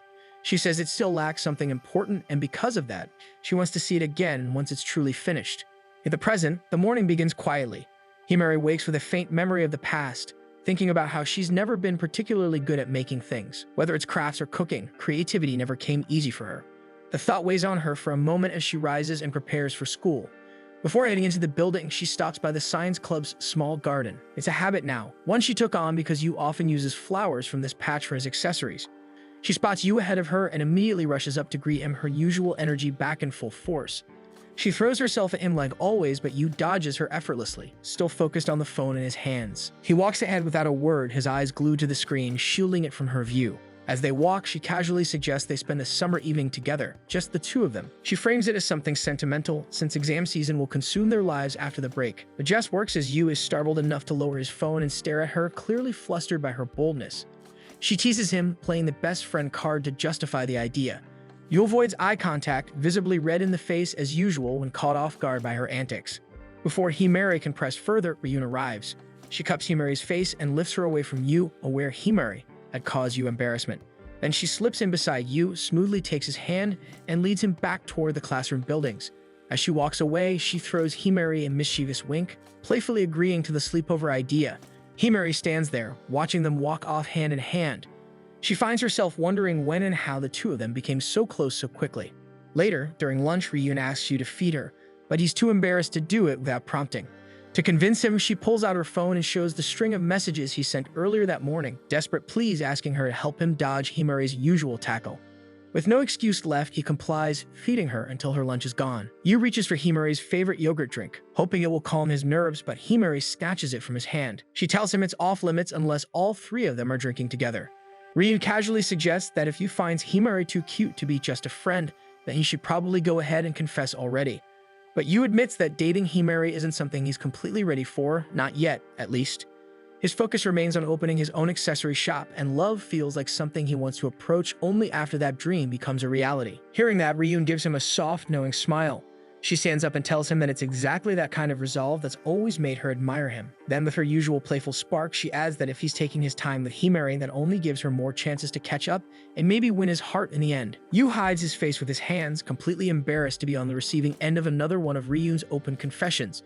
Later, after school, Yu heads toward the science club's garden to water the flowers like usual. Along the way, he passes Shinji, who's practicing seriously for the upcoming tournament. Yu doesn't get a chance to greet him properly though, because Himari suddenly lunges at him from behind. She quickly clings to his arm instead and asks him to accompany her to pick out a swimsuit after he's done with the garden. Yu immediately jumps back, startled by the idea, scolding her for inviting a guy to go swimsuit shopping. But halfway through his own protest, he remembers that they had gone together last year without it being a big deal. Flustered, he tries to recover his composure and quickly suggests they ask Ryun to come too. Before Himari can say anything, he runs off to message Ryun. He waits for her by the vending machine, hoping she'll agree to tag along. When Ryun finally shows up, her unimpressed expression says it all. She hits him with her signature iron claw, leaving him on the ground when she lets go. She tells him bluntly to just decline the invitation if he's so bothered. Yu tries to reason with her, saying Himari is his best friend, but Ryun sees through him immediately. She knows he's curious to see Himari in a swimsuit again. With a sigh, she informs him that she has band practice anyway, so he's on his own. Yu and Himari make it to the mall together. The moment they step inside, Yu starts panicking as the swimsuit section comes into view. He considers escaping, but Himari grabs his tie before he can bolt. Almost shyly, she admits she wants his help because she wants to pick something he'd actually like seeing her in. Yu grows noticeably shy, and Himari, spotting the opportunity, lets go of his tie with a smirk. She attempts to grab his arm to pull him inside, but Yu sidesteps her grip and walks ahead. Himari quickly recovers, raising several swimsuit designs in her hands. Yu, reluctantly glancing back, realizes that Himari really does understand his taste when it comes to what he enjoys seeing. She casually announces her decision to try them on, leaving Yu even more anxious about the situation. After waiting, Himari finally peeks out from behind the changing room curtain and calls out to him. He starts to approach, only to freeze when Himari teases him that she's wearing a revealing piece. When Himari continues her teasing, tugging at his tie and pulling him closer, Yu panics. Completely overwhelmed, he abruptly bolts out of the store and races all the way home. Once he arrives, he notices a pair of unfamiliar high heels near the entryway. Sakura greets him from inside and casually mentions that a guest is waiting. A red-haired woman steps into view, introducing herself as Kureha, Ryun's older sister. The three of them gather in the living room. Kureha makes an unexpected request by asking Yu to give up Himari. Back at school, Himari is in no mood for games.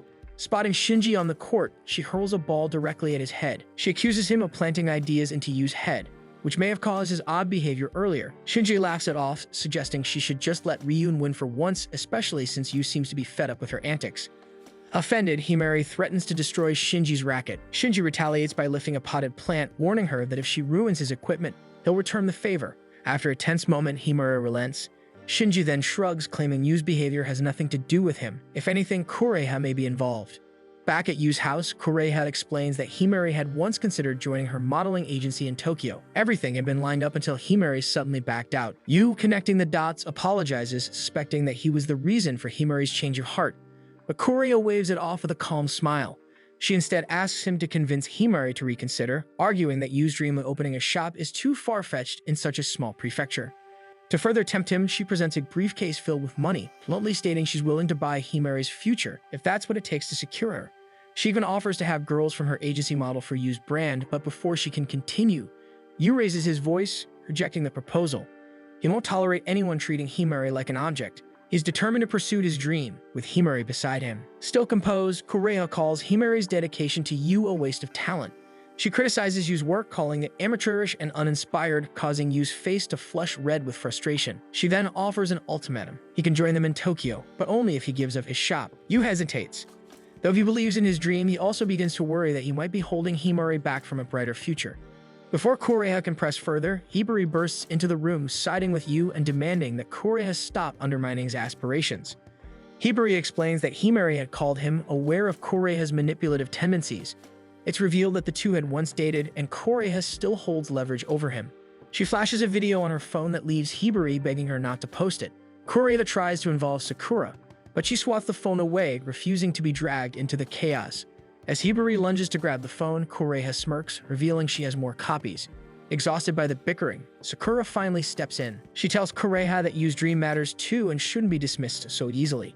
Kureha chooses to ignore her and proposes a deal instead. She challenges Yu to prove his talent by creating a high-quality accessory before summer ends, with the theme being memories in summer. If he can impress her, she'll back off. Otherwise, she plans to trap Himari in debt and force her into the agency to work it off. Yu accepts the challenge, not only to prove Kureha wrong, but to prove he's worthy of Himari's unwavering dedication. One summer day, Yu recalls the evening he finally told Himari and Ryun about everything that had happened between him and Kureha. Himari had immediately pointed fingers at Hibari, blaming his sudden appearance and reckless interference for provoking Kureha into making such an outrageous bet. In her frustration, she even told Hibari that he should just take responsibility and pay off her debt himself.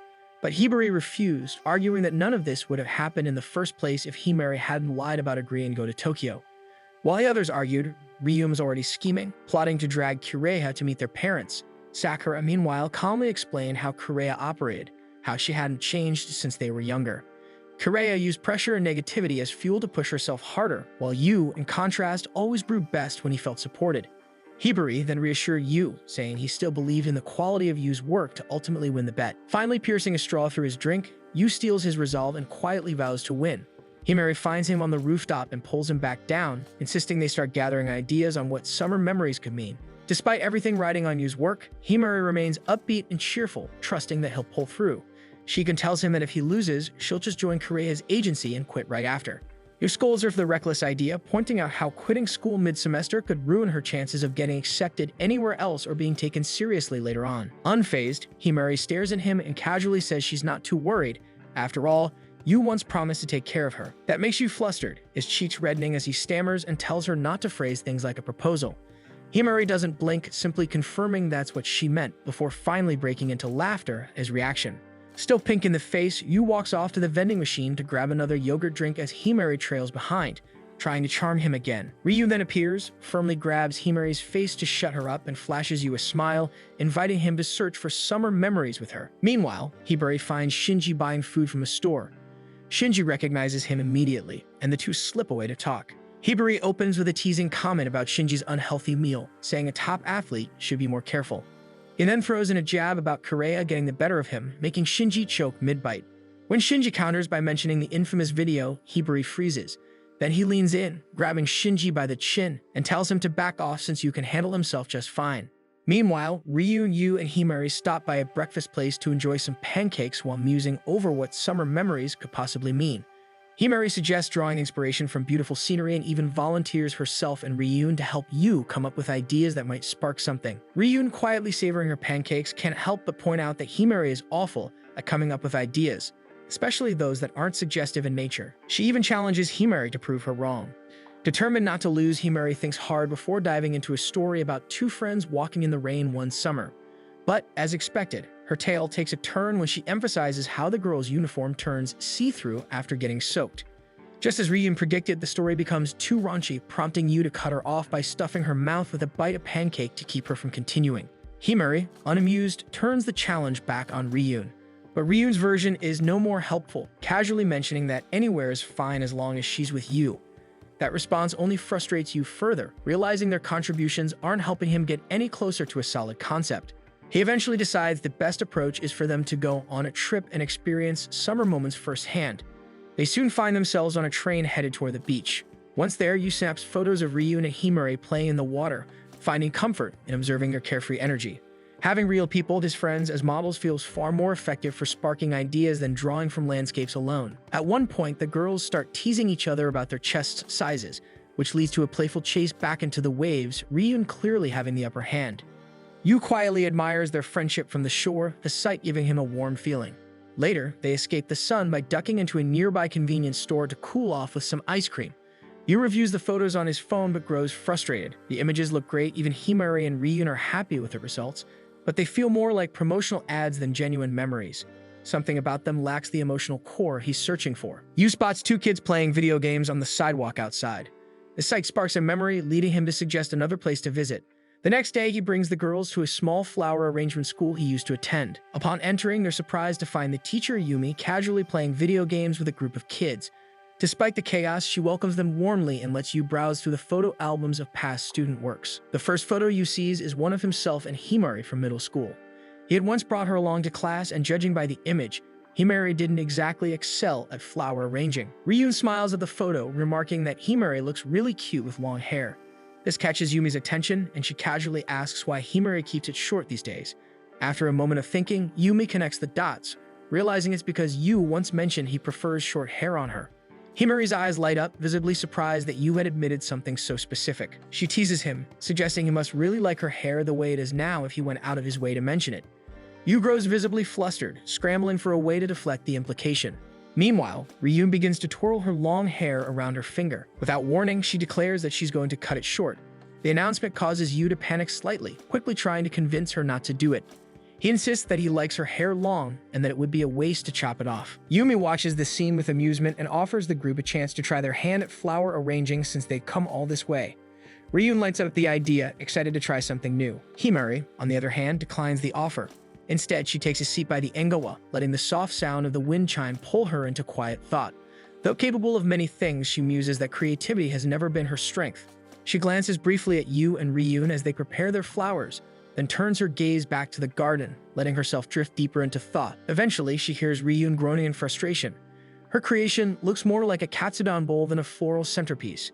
The sight makes Himari feel a little bit of comfort, at least she's not alone in struggling with this. Yu begins offering Ryun some gentle advice, guiding her step by step.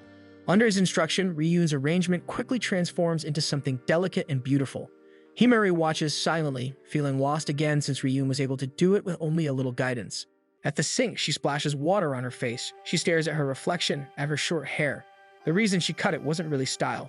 It had been after the accident, when her hair got singed by fire because she startled Yu during his work. She had told him she just wanted a change, but it was really to stop him from feeling guilty. She wonders now if Yu truly prefers long hair after all, if Ryun fits the image of the girl he really likes. When she returns to the engawa, only Yumi is there, watering the plants. Yumi casually asks if Ryun is the hibiscus girl from Yu's old stories. Himari nods, confirming that Ryun has loved Yu for 7 years.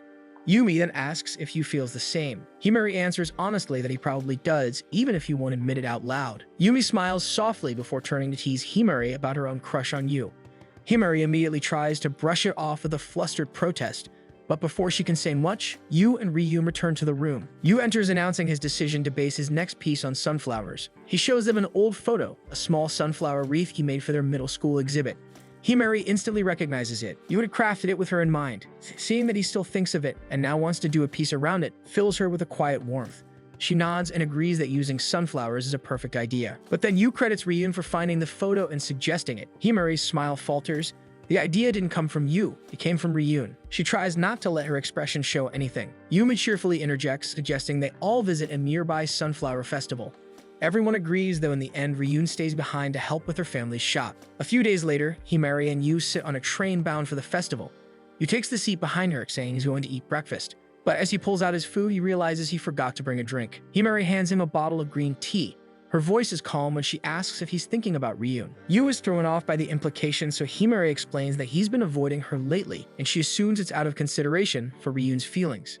He doesn't answer right away. The truth that his feelings for Himari have grown too much to ignore is something he can't admit. So he lies, brushing her concern off as just her imagination. Himari reaches over for her own tea. She takes a dramatic gulp and says it's a test to supposed love for Ryun. Then she gets up, announcing that she'll buy him a new bottle from the vending machine. Yu tries to insist on going himself, but Himari is already halfway down the aisle, leaving him confused by her strange behavior. At the vending machine, Himari's thoughts spiral. She worries about what might happen to their friendship if it turns out Yu truly loves Ryun. She knows Ryun is cuter, softer, more ideal. She remembers Shinji confronting her about lying over Tokyo, calling out how spoiled she is by Yu, and it's true. Yu would sacrifice everything for her, but she knows she can't give him the same in return. She's been selfish, she realizes. Ryun is the better match. Ryun would treasure Yu the way he deserves. When they finally reach the festival, Yu lights up at the sight of thousands of sunflowers swaying in the breeze. Himari tries to keep him focused, reminding him they came here to find a flower he can use, but Yu is enchanted.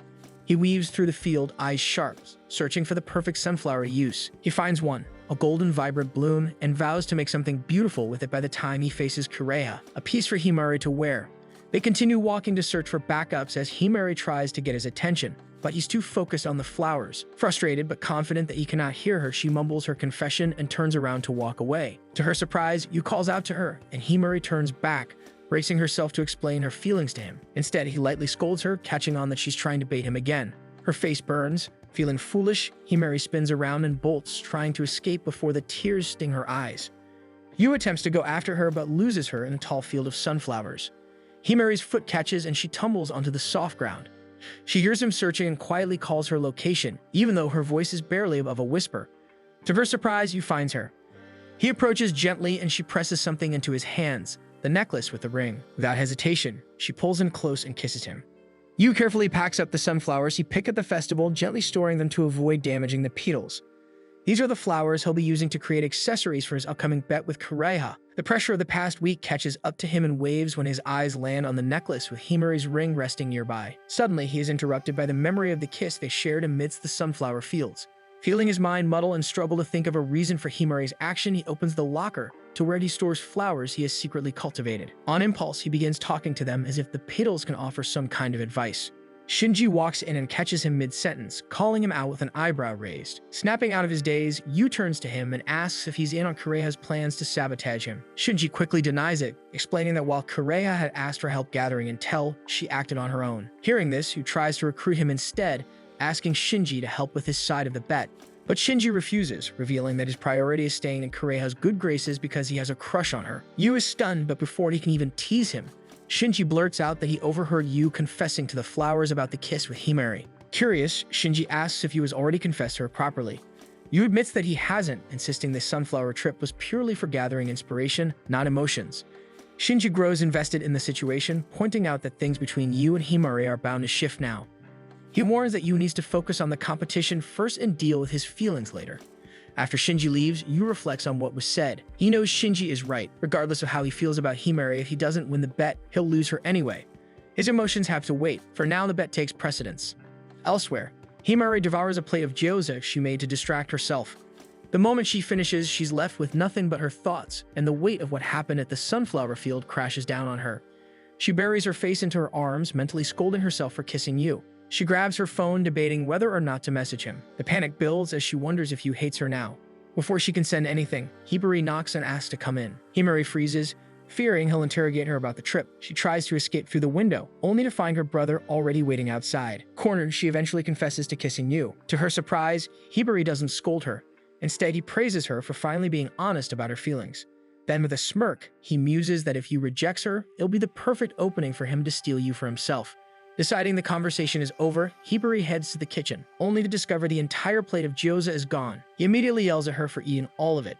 The next day, he finds himself back in the science lab inspecting the sunflowers he's preserved for his accessory project. But his mind keeps drifting back to the kiss at the sunflower festival. Ryun eventually walks into the lab, her usual calm presence cutting through Yu's mental haze. She walks over, curious about the state of the flowers. As they begin discussing the progress, she casually asks if Himari really did kiss him during a trip. Caught off guard but not fully thinking, Yu admits it without hesitation. In response, Ryu flicks a bottle cap at his head, hitting him with impressive accuracy. They end up having lunch together, seated at opposite ends of the long lab table. In between bites, Ryun admits she regrets not joining them on the trip. Yu, with a newfound confidence, announces that he plans to confess to Himari once his bet with Kureha is done.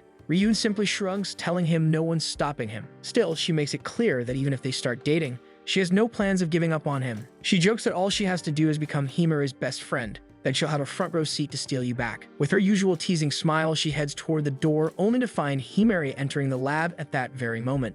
Without missing a beat, Ryun grabs Himari's face in her usual manner, then leaves for band practice once she is sure her irritation towards Himari is clear. Yu and Himari are left alone. They don't speak right away, so Himari quietly busies herself with watering the small plants in Yu's garden shelf.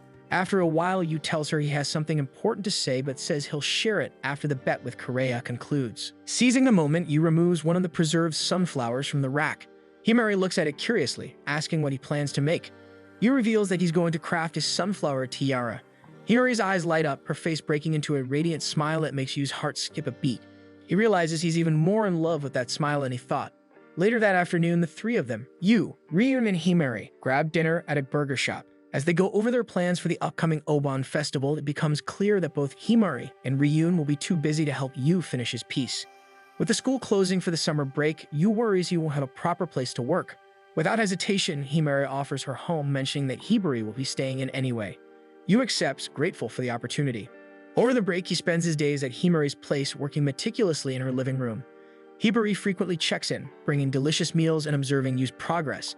When the final touches are done, Hibari inspects the tiara and admits it might be Yu's best work yet. The next day, they decide to celebrate with drinks. Hibari suggests raising a toast in front of the tiara, confident that Yu will win the bet. Yu proudly lifts the box to show off the sunflower tiara, but the moment he opens it, his heart sinks. Some of the petals have clearly wilted. The once vibrant yellows are now dull and limp, the crown losing its luster. Yu realizes with a gut-wrenching jolt that he had miscalculated the preservation process. He took the sunflowers out of the dehydration solution too early. Hibari kneels beside him, inspecting the damage and considering alternatives. But Yu already knows that there's no time left to fix it, and he used his spare flowers as prototypes. Hibari offers to drive Yu to the sunflower fields, but Yu quickly points out that Hibari has just been drinking and is in no condition to get behind the wheel. Despite the setback, they still make the trip using a taxi, holding on to the small hope that Yu can remake the tiara in just 3 days. 3 days later, Himari is back and napping peacefully on Yu's lap, while he carefully places the final touches on the new sunflower tiara. Hibari walks in just as Himari begins to stir, and the two join Yu in examining the completed piece. Himari is immediately drawn to its charm, falling in love with the soft arrangement of the sunflowers and its gentle, intricate form. Hibari takes a longer look, but ultimately agrees that the result is impressive, especially considering Yu had to rebuild everything under pressure. Later that day, they are joined by Ryun and Sakura as they prepare to present the new tiara to Kureha.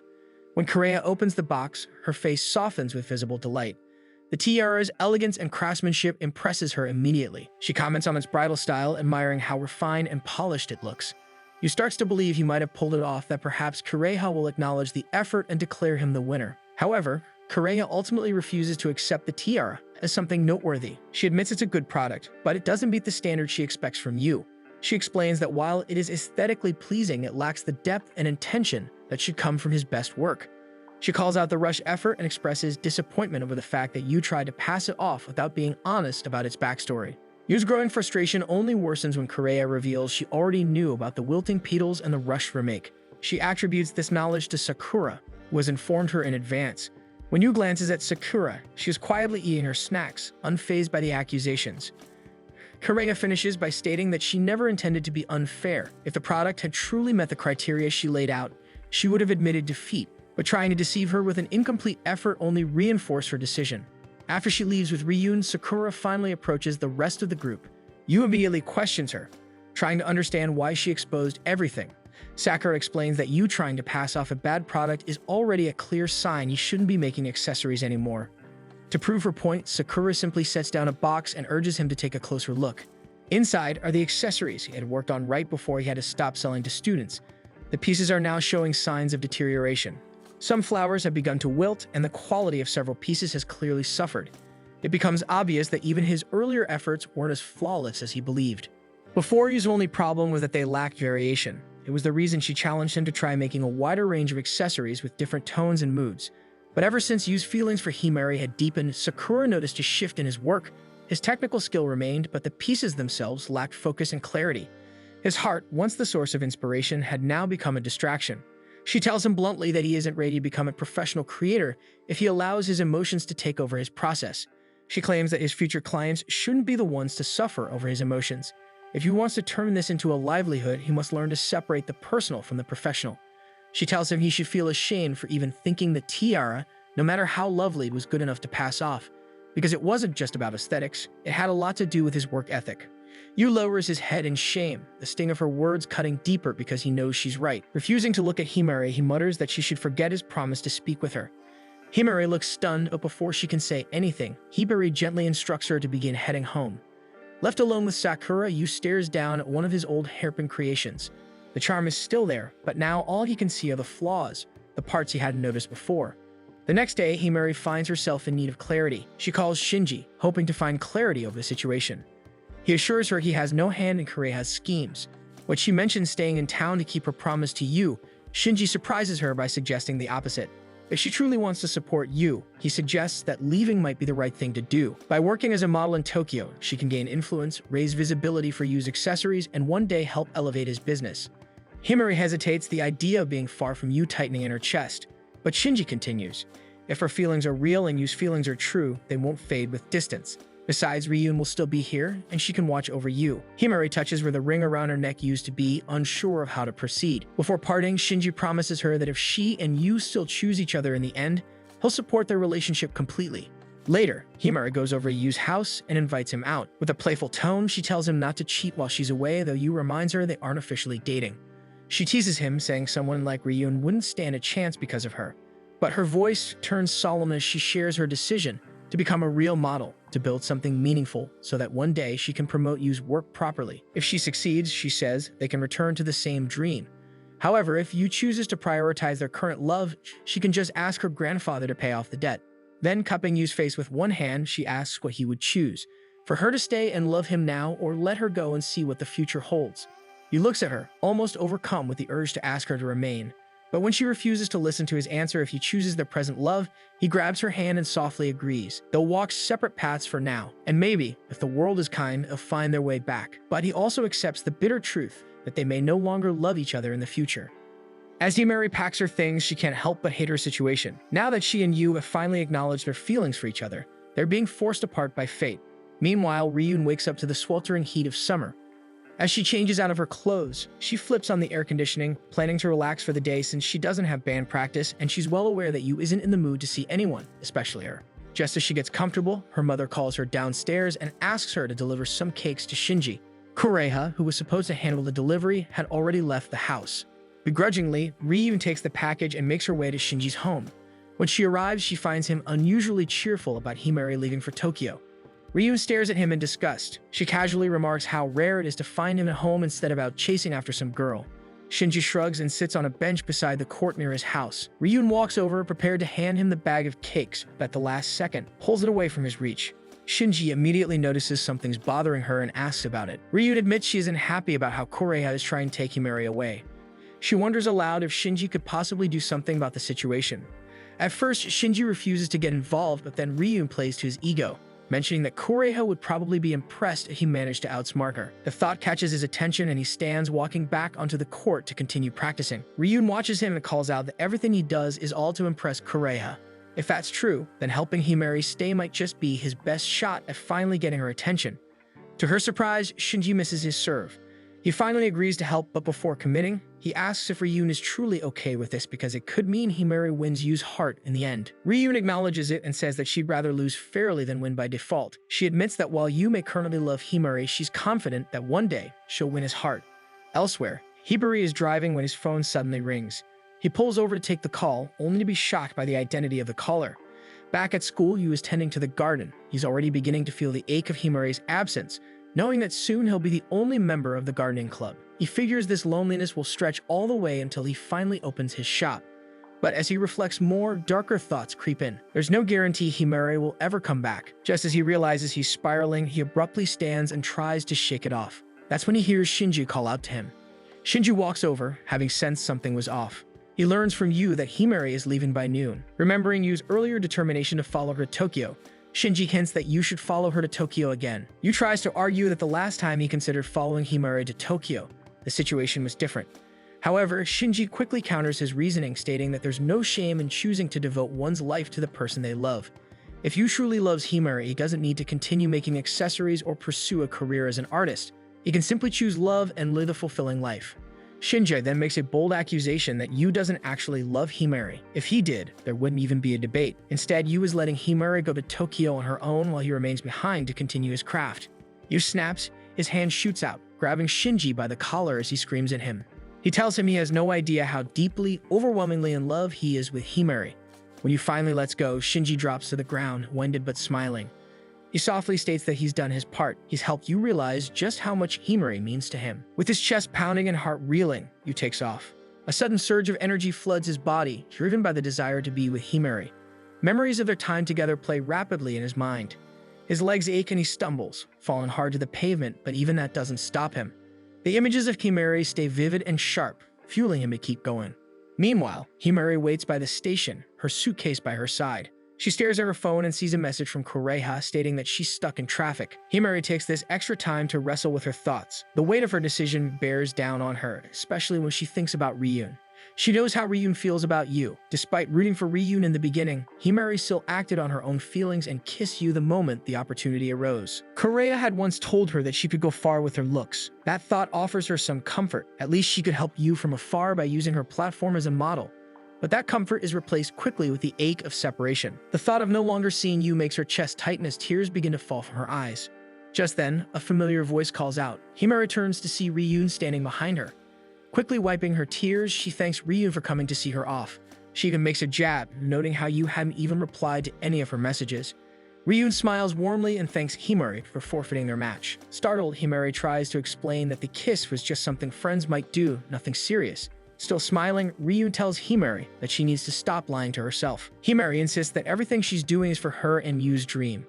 But Ryun challenges the idea, pointing out that if Himari isn't happy, then the dream might not be worth it. That's when Himari breaks. She blurts out that only she can do it, and that if Ryun thinks it's so easy, then she should go to Tokyo and model instead. To Himari's surprise, Ryun agrees. She steps closer, gently takes Himari's hand, and tells her she'll go in her place. But in exchange, Himari has to give Yu to her. Himari's eyes shake with shock at Ryun's suggestion. The offer sounds absurd since giving up her love for Yu isn't something she can agree to. She slaps Ryun's pinky promise away, unable to even entertain the idea of such a deal. Ryun smiles softly, glad that Himari is finally being a little more honest with herself. Himari's tears begin to fall freely and she tackles Ryun to the ground, sobbing uncontrollably. She confesses that she doesn't want to leave but feels responsible for the entire mess. Ryun gently comforts her, wrapping her arms around her as she reminds Himari that both she and Yu are too fixated on the future. They keep planning and planning, forgetting to live in the present. She shares how her own mother had once turned a simple hobby into a business, something no one could have predicted. Ryun's voice is gentle as she explains that while planning for the future is important, it's equally vital to live in the moment. She tells Himari that she doesn't believe for a second that Yu values his dream shop more than he values her. Just then, a familiar voice calls out. Both girls turn their heads and see Yu running towards them, breathless but determined. Without hesitation, he rushes straight to Himari, grabbing her shoulders and pleads with her not to leave for Tokyo. Himari tries to explain that she's doing it for both of them, as it is the only way to help. But Yu interrupts, telling her he knows deep down she doesn't want to go. He confesses that he was afraid to lose her, which is why he became obsessed with planning for a future where they could be together, even if it meant enduring time apart. But now he realizes that there's no point in chasing a future that makes them suffer in the present. Before Himari can respond, Koreha arrives, calling them out for playing unfairly. She argues that they cannot back out of the deal since Yu had lost. Yu immediately begs for another chance to prove himself, but Koreha refuses, reminding him that the Himari owes her a large sum of money. Suddenly, Shinji's voice cuts through the tension. From the nearby balcony, he tosses down a heavy bag. He announces that he'll be paying off the debt himself. Ryun scolds him for being so late, and Shinji defends himself, explaining the bag is heavy. He then credits Hibari for lending him the money. As if on cue, Hibari arrives in his car. Shinji explains that since he was never part of the original deal, he could easily borrow the money and settle Himari's debt. Korea glares at him, clearly taken aback by his sudden betrayal. Shinji smirks and reminds her that she refused his help when he initially offered it. Now that the debt is covered, he asks if she still has a problem. Korea narrows her eyes and looks at the trio standing in front of her. With a frustrated sigh, she gives up. Marching toward Hibari's car, she starts kicking it repeatedly, blaming him for ruining everything. As she continues her tantrum, she demands to be taken somewhere cool. Unable to argue with her, Hibari hastily picks up the discarded bag of money and grumbles under his breath before returning to his car. As she and Hibari drive off, Shinji joins them and tells them that they all owe him big time, especially Himari. Looking at their stunned expressions, he decides to take advantage of the moment and lays out a list of conditions, such as no one was allowed to quit high school or move to Tokyo. Lastly, they're all forced to keep making accessories together. He declares that this new arrangement will stand at least until graduation. He explains with a chuckle that the love comedy they've got going is just too entertaining to let go. Now that most of the drama is out of the way, he suggests celebrating with a meal. And since Himari owes him the most, he insists that she pays. At the sushi restaurant, Ryun and Shinji enjoy the spread with carefree grins, while Himari and Yu grow increasingly anxious about the bill that's surely racking up. Later, as the sun begins to set, Yu and Himari walk home together. Himari complains about Yu's friendship with Shinji. She warns that hanging around him too much will only bring trouble. Then, with a playful grin, she boasts that Yu probably wouldn't survive without her keeping him out of trouble. especially now that they're supposed to open a shop together. To her surprise, Yu stops and admits he's been thinking about abandoning that dream. Himari turns to him wide-eyed. He explains that his recent struggles, particularly Sakura's harsh but necessary scolding, made him realize that he's not yet ready to be a business owner. His work ethic needs refining, especially when it comes to how he treats clients. For so long, he had fixated on opening a shop, thinking it was the only path for him. But now he realizes that mindset has been limiting. He admits he forgot why he started preserving flowers in the first place. Now he wants to aim higher, not just to achieve small wins, but to create something more meaningful and lasting. And more importantly, he wants to make sure Himari never has to sacrifice anything for his sake again. Then softly, he confesses that he'd be happiest if Himari could promise to stay by his side forever. Her cheeks flush red at the declaration, and she struggles to find words. Before she can speak, Yu bursts into laughter, teasing her for looking so flustered. Himari scolds him, upset that he ruined such a touching moment. Yu then pulls out the choker and ring he once gave her. Himari's eyes begin to fill with worry, wondering if this means they're still just best friends. But Yu explains he meant to say something more when he gave it to her, but chickened out at the time. A few days later, Himari is watering the garden in the early morning when Yu finally arrives. She teases him, saying he owes her since she covered for him earlier. Leaning in close, she tells him to say how much he loves her, but she leans too far and ends up pulling them both to the ground. Yu looks into her eyes and confesses once again he loves her more than anything in the world. Himari blushes and giggles, visibly touched. Yu leans in to kiss her, but before he can, Shinji's voice rings out, scolding them for displaying affection so early in the morning. As they look toward him, they spot Ryun as well. Himari accuses them of trying to steal Yu away from her again, but Ryun pulls out 2 bags of cookies. She says she just wanted to share some sweets with them. Yu immediately sits between Shinji and Ryun to take the cookies, while Himari joins them, her irritation forgotten at the promise of sweets. The rest of the day is spent in joyful company, and for Yu, it's more than enough. He has the girl he loves by his side and friends to help him make this summer truly unforgettable.